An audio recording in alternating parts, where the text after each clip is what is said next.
नमस्कार दोस्तों। जय श्री कृष्णा, जय श्री राधे। दोस्तों, ज्योतिष सीखने की इच्छा ज़्यादातर लोगों के मन में होती है, लेकिन उनके सामने समस्या ये होती है कि आखिर ज्योतिष सीखने की शुरुआत कहाँ से की जाए।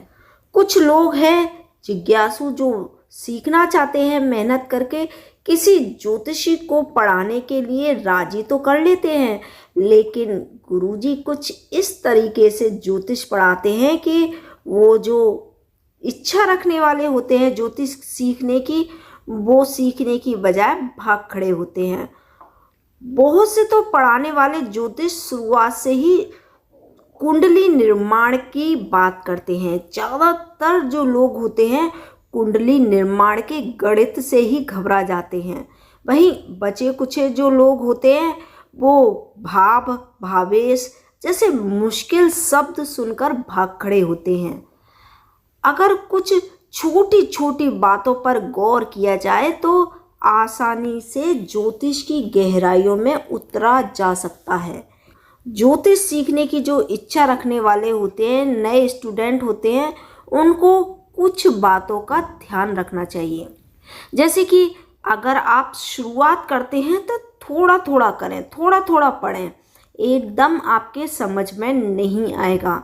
जब तक आप पहला पाठ समझ ना लें तब तक दूसरा पाठ बिल्कुल ना पढ़ें या दूसरे चैप्टर पर बिल्कुल ना जाएं, क्योंकि आपको कुछ समझ नहीं आएगा। और जो कुछ भी आप पढ़ें उसे अच्छी तरीके से समझ कर पढ़ें।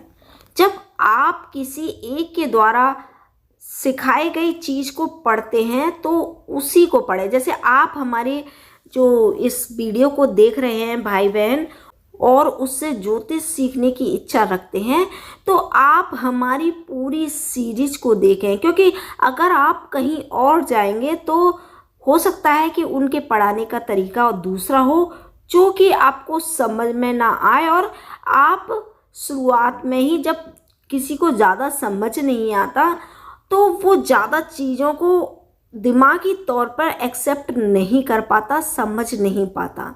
इसलिए आप जिससे पढ़ते हैं और आपको जिसका थोड़ा बहुत समझ में आता है, आप जैसे आप ऑनलाइन पढ़ रहे हैं तो उसी की वीडियो को आप दूसरी वीडियो को उठाकर पढ़ें। जैसे कि हम आपको यहाँ पार्ट 1 दे रहे हैं तो अगला पार्ट 2 भी देंगे, उसे ज़रूर देखिए आगे समझने के लिए। लेकिन पहले जो पार्ट 1 है उसको अच्छी तरीके से आपको समझ लेना चाहिए। दोस्तों, क्या था, आज के कई साल पहले जो पंडित वगैरह थे, वो ज्योतिषी या पंडित जो भी होते थे, वो अपने हाथों से कुंडली का निर्माण करते थे। इसलिए उन्हें कुंडली बनाने में बहुत टाइम लग जाता था, क्योंकि जो कुंडली का नियम है, गणित है, वो थोड़ा टफ होता है, जो इतनी आसानी से समझ नहीं आता। लेकिन आजकल इसकी ज़रूरत नहीं पड़ती और इस गणित को सीखने का कोई औचित्य भी नहीं है। आप डायरेक्ट फलित ज्योतिष कर सकते हैं। आप उसका विश्लेषण करके बताएंगे और उसको समझेंगे तो ज़्यादा अच्छा रहेगा। अगर आप शुरुआत में फलित ज्योतिष या कुंडली का विश्लेषण करते हैं तो अपनी कुंडली लें या अपने दोस्तों की लें, रिश्तेदारों की कुंडलियाँ लें, तो क्योंकि उसको अगर आप विश्लेषण करेंगे, उनके बारे में आप जानते हैं, अपने बारे में जानते हैं, तो आप ग्रहों को अच्छी तरीके से समझ पाएंगे। ये आपके लिए आपको समझ बढ़ाने के लिए ग्रहों के हिसाब से अच्छा रहेगा। अगर आप ज्योतिष सीखते हैं तो ग्रहों के नाम, भाव के नाम जो भी है, उसे हिंदी के साथ इंग्लिश में भी सीखें तो ज़्यादा अच्छा रहेगा। क्योंकि क्या होता है कि अगर आप सॉफ्टवेयर से कहीं से भी कुंडली निकालते हैं तो वहाँ कोई भी अक्षर लिखा हो सकता है, जो कि अगर आपको नहीं पता होगा तो आपको प्रॉब्लम हो सकती है। अगर ज्योतिष सीखने की आप इच्छा रखते हैं तो इन बिंदुओं पर ध्यान रखेंगे तो आप आसानी से और जल्दी ही विषय को अच्छी तरीके से पकड़ सकते हैं और ज्योतिष पर अपनी पकड़ बना सकते हैं। यहाँ पर हम फलित ज्योतिष पर ध्यान देंगे किसी बच्चे के जन्म के समय अंतरिक्ष में ग्रहों की स्थिति का एक नक्शा बनकर तैयार होता है और उस नक्शे को जन्म कुंडली कहते हैं। आजकल बाजार में बहुत सारे कंप्यूटर सॉफ्टवेयर उपलब्ध हैं और मोबाइल में आप किसी भी ऐप से अपनी कुंडली का निर्माण कर सकते हैं। पूरी ज्योतिष में 9 ग्रह, 12 राशियां, 27 नक्षत्र और 12 भावों पर ये पूरा ज्योतिष टिका हुआ है। सारा भविष्य फल का मूल आधार इनका आपस में जो संयोग होता है वही होता है। तो हम सबसे पहले आपको 9 ग्रह के बारे में बताते हैं। तो पहला ग्रह है सूर्य, जिसे रवि भी कहते हैं और इंग्लिश में सन कहते हैं। दूसरा चंद्र यानी सोम, मून। मंगल यानी अगर हम मंगल की बात करें तो इसे कुंज भी कहा जाता है और इंग्लिश में इसे मार्स कहते हैं। बुध को बुधि कहते हैं और इंग्लिश में इसे मरकरी कहते हैं। गुरु यानी कि बृहस्पति, इंग्लिश में जुपिटर। शुक्र को भार्गव भी कहते हैं और इंग्लिश में इसे वीनस कहते हैं। शनि, इसका दूसरा नाम मंद भी होता है और इसे इंग्लिश में सैटर्न कहते हैं। राहु और केतु, इनका जो इंग्लिश में नाम होता है, राहु का नॉर्थ नोड और केतु का साउथ नोड होता है। जो विज्ञान होता है उसके हिसाब से सूर्य तारा होता है और चंद्रमा उपग्रह है, लेकिन जो भारतीय ज्योतिष है इसमें इन्हें ग्रहों की संज्ञा दी गई है। राहु और केतु का अपना कोई अस्तित्व नहीं होता, ये केवल एक गणितीय बिंदु होते हैं, इसलिए इन्हें छाया ग्रह भी कहा जाता है और भारतीय ज्योतिष में इन्हें ग्रहों का दर्जा हासिल है। भारतीय ज्योतिष पृथ्वी को केंद्र मानकर चलती है। राशि चक्र एक व्रत है जिस पर 9 ग्रह घूमते हुए मालूम होते हैं। इस राशि चक्र को अगर 12 भागों में बांटा जाए तो हर एक भाग को एक राशि कहते हैं। इन 12 राशियों का नाम है मेष, वृषभ, मिथुन, कर्क, सिंह, कन्या, तुला, वृश्चिक, धनु, मकर, कुंभ और मीन।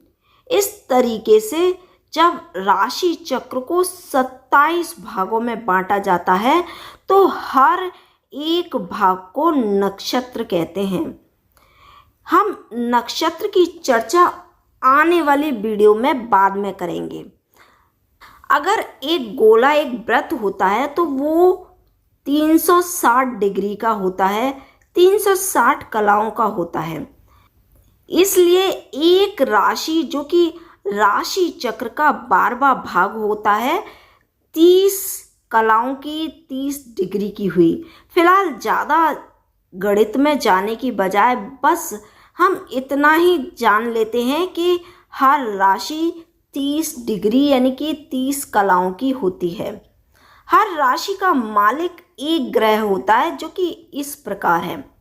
राशि यानी मेष राशि की बात करें तो इसे इंग्लिश में एरीज भी कहते हैं और इसका मालिक, स्वामी या लॉर्ड कुछ भी कहें, ये मंगल होता है।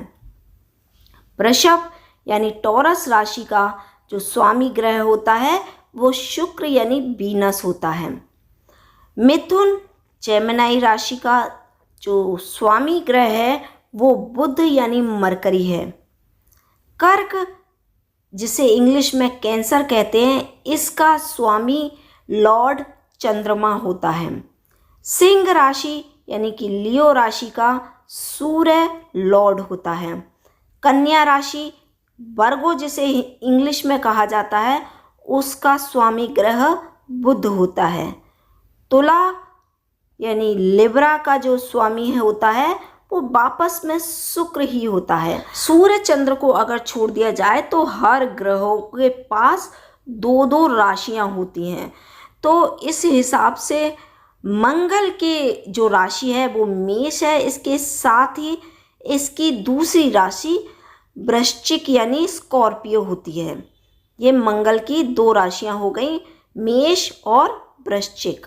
इसी के साथ वृषभ राशि का मालिक जो शुक्र होता है, वही शुक्र तुला राशि का भी स्वामी होता है। धनु राशि यानी सेजिटेरियन, इसका स्वामी गुरु ग्रह होता है। और मकर राशि यानी कैप्रिकॉर्न का स्वामी शनि होता है। कुंभ यानी एक्वेरियस का स्वामी भी शनि होता है। इस तरह शनि के पास 2 राशियां होती हैं, मकर और कुंभ। मीन राशि यानी पाइसेस का जो स्वामी ग्रह होता है वो वापस गुरु होता है। तो गुरु के पास 2 राशियां हैं, धनु और मीन। तो दोस्तों, आज के इस एपिसोड में बस हम यहीं समाप्त करते हैं। इसे आप अगर ज्योतिष सीखना चाहते हैं तो अच्छे से इन चीज़ों को सीख लीजिए। अगले एपिसोड में हम ये जानेंगे कि राशि और ग्रहों का क्या स्वभाव होता है और उसके अनुसार हम कैसे प्रेडिक्शन कर सकते हैं, और उसका उपयोग जो स्वभाव होता है उसका उपयोग हम अपने प्रेडिक्शन पर कैसे करते हैं। तो दोस्तों, अगर वीडियो अच्छी लगे तो लाइक और सब्सक्राइब ज़रूर करें, और जो आपके दोस्त हैं जो ज्योतिष सीखना चाहते हैं उनके साथ शेयर भी ज़रूर करें। मिलेंगे अगली नई वीडियो पर। तब तक जय श्री कृष्णा, जय श्री राधे, हर हर महादेव।